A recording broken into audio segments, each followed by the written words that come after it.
30살 3년 차 직장인 이 대리. 이렇게 했더니 한 달 지출이 무려 100만 원이나 줄었습니다. 그 방법이 무엇인지 궁금하시다고요? 지금 바로 공개합니다. 절약하기 전 이 대리의 지출 내역입니다. 여러분은 이 대리의 지출 내역에서 문제점을 발견했나요?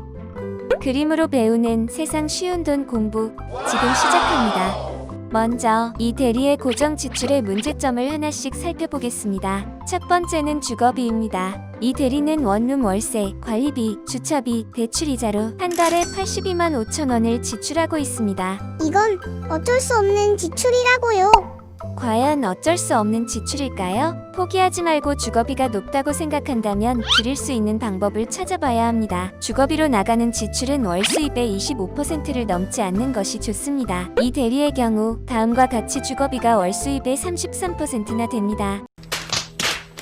주거비를 줄이기 위해서는 가장 먼저 월세를 줄일 수 있는 방법을 찾아봐야 합니다. 이는 월세를 전세로 전환했을 때 매월 들어가는 비용 차이를 계산한 것입니다. 그 결과 총 주거비는 매월 32만 5천 원씩 절약됩니다. 대출만 가능하다면 전세로 사는 것이 주거비 측면에서 가장 유리합니다. 만약 대출을 모두 받지 못한다 하더라도 보증금을 조절해 계약한다면 월세를 충분히 낮출 수 있습니다. 은행에서 대출을 받았다면 대출이자도 고정 지출의 많은 부분을 차지할 수 있습니다. 대출 이자를 줄이는 방법은 매우 간단합니다. 대출금을 줄여 대출 이자를 줄이거나 대출 금리를 낮춰 대출 이자를 줄이면 됩니다. 3%의 금리로 1,000만 원을 빌린 A씨가 이번 달에 50만 원의 원금을 갚았다고 생각해 봅시다. 50만 원의 원금을 갚으면 한 달 대출 이자가 2만 5천 원에서 2만 3,750원으로 줄어듭니다. 1,250원이 작은 금액처럼 보이나요? 그렇다면 A씨가 빌린 대출의 기간이 20년 남아 있다고 한다면 총 30만 원의 이자 비용을 아낄 수 있습니다. 이 대리의 세 번째 문제점은 적금입니다. 자금 여유가 없음에도 불구하고 50만 원의 적금을 넣고 있습니다. 매달 마이너스 통장에서 50만 원을 인출한다면 갚아야 할 금액은 613만 1,602원입니다.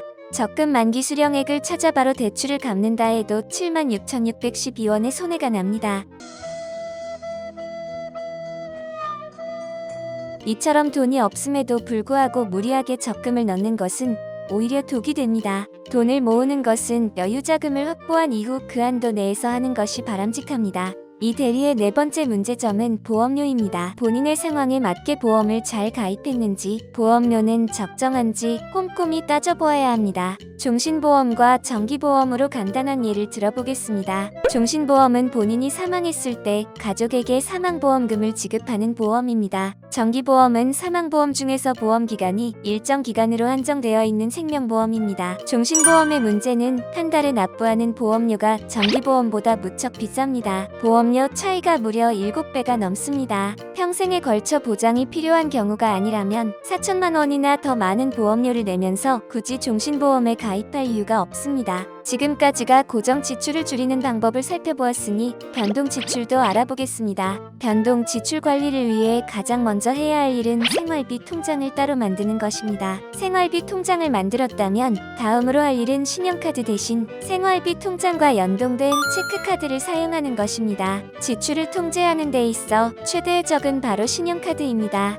신용카드를 쓰면 돈을 계획적으로 썼는지 파악하기가 힘듭니다. 식사를 할 때도, 택시를 탈 때도, 영화를 볼 때도, 군것질을 할 때도, 장을 볼 때도 전부 신용카드로 결제하기 때문입니다. 그 모든 지출이 132만 원이라는 합계액에 뒤엉켜 있습니다. 이처럼 신용카드로 쓴 모든 지출은 이미 이 대리의 통제를 벗어나 있습니다. 이 대리는 자신의 지출 문제점을 파악하고 새로운 지출 계획을 세웠습니다. 원룸 계약 기간이 몇 개월 남지 않은 이 대리는 월세가 저렴한 방을 구해 주거비를 58만 원 수준으로 낮추기로 계획을 세웠습니다. 보험료도 보험 리모델링을 통해 15만 원으로 줄일 생각입니다. 통신비는 현재 사용량에 비해 비싼 요금제를 사용하고 있어 요금제를 변경하고 선택약정 할인을 받아 7만 원으로 낮출 예정입니다. 변동 지출 또한 지난달에 과도한 씀씀이를 줄여볼 계획입니다. 식비, 교통비, 생필품비 등을 줄여 70만 원으로 한 달을 지내겠다는 목표를 세웠습니다. 생활비 통장을 새로 만들어 월급날에 70만 원을 이체할 예정이고 신용카드를 없애고 체크카드를 사용해 지출을 관리할 생각입니다.